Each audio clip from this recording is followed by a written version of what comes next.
ओडिशार गणपर्व रज उपलक्षे उत्सव मुखर सारा पिपिली अंचल गाँ ठारू सहर सबुठारे गणपर्व रज पालित होउथुवा बेले पिपिलीर ग्रामांचल गणपर्व रज को बेस धूमधाम रे पालन करिसेंती झियोंक सहित महिला माने। झियो माने घर पिठापणा सह स्वादिष्ट मिठापान खाई पारंपरिक खेल दोली खेल रे एही 3 दिन पर्व को अतिबाहित करुछंती। एही अवसर रे पिपिलीर विभिन्न स्थान रे रज पान पई अनेक स्टॉल खोला जाइछि। एथि मध्यरु पिपिली बाजार रे शेख पप्पूंको बनारस पान दुकान नियारा देखिबाकू मिलिछि। आज सकाळु एही दुकान रे प्रबल भिड़ लागिथिबा बेले पप्पू भाईंको बनारस मिठा पान खाई बेस उपभोग करिसेंती ग्राहक।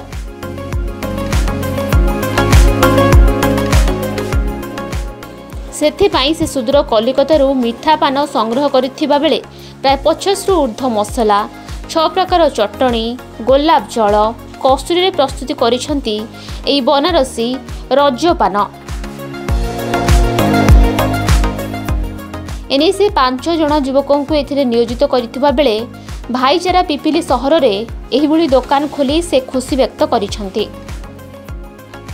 3 दिन पई हम दुकान स्टॉल खोलाइछि और रज स्पेशल पान 50 प्रकार मसला आमर अच्छी मीठा पत्र पान अच्छी कलिकतार आसची मसला भी कलिकतार आई बहुत लोकल लोक बाहर लोक भी आसिक पान ये खाती बहुत पान ना अच्छी लोक आसिक भल भल कहते भल भी लोक भिड़ हो खाली पिपिली नुह आखपाख अंचल आखपाख अंचल भी आसिक पान खाती बहुत सकाल बहुत भिड़ होता है एबे भी बेपार चलछि। पान नै लोक खाई कोन कहउछन्ती केते पान लोक नेकी जाउछन्ती टेस्ट बोली आउ थरे भी आछन्ती खाइयाको भाई भलो अछि बोली कहउछन्ती टेस्ट अछि बोली कहउछन्ती। ओडिसा रे एटा ओटे पर्व भाईचारा पर्व एटा मुस्लिम हिंदू आमे मिछि सब भाईचारा की लोकंटा करछि।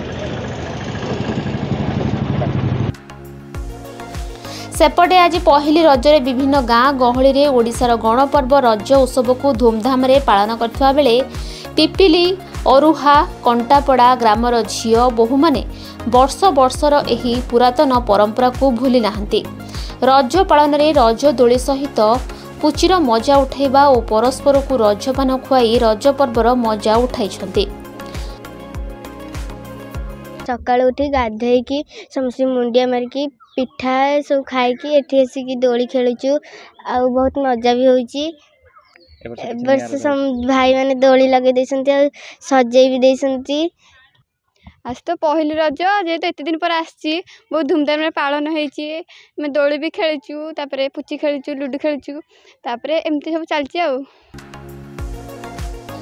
गाँ तोटारे भाई मानक द्वारा प्रस्तुत रज दोली रे दोली खेलिबा सह पुची दौड़ी डिया ताश खेल रे दिन तमाम अतिबाहित करथिबा बेले वर्षकर यह परंपरा रे झियो माने सजबाज सह पिपिली रजर खुशी को बखाणी। तेबे आज पिपिली रज सकाळू पाग पूरा भर थिबारु झियो मानकर दोली खेल सह बुलाबुली रे भरपूर आनंद उठाइथिबा कहिसंती झियो माने। आम तो वर्ष जाक अनेक वर्ष के रज आस 4 दिन जाक पालन करूँ।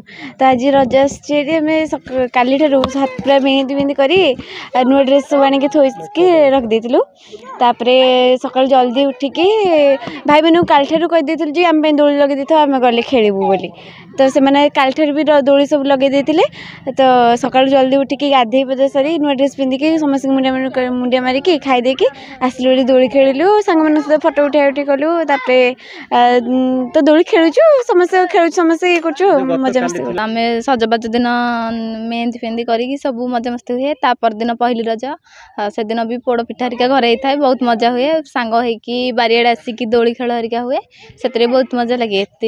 आमर एठी खेल भी हुए पान खिया हुए चाष खेल हुए पुची हुए बहुत मजा लगे। हूँ रज पहली रज आमे काली ठारू सजबाज पालन करथिलु। आज हूँ जेहेतु पहली रज भी पालन होची जेमती प्रति वर्ष पालन हुए रज सेमती पालन होची।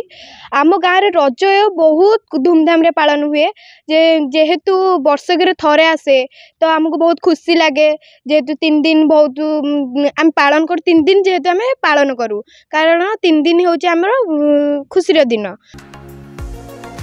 Pipili Manoranjan Mahapatra report Metro TV Odisha.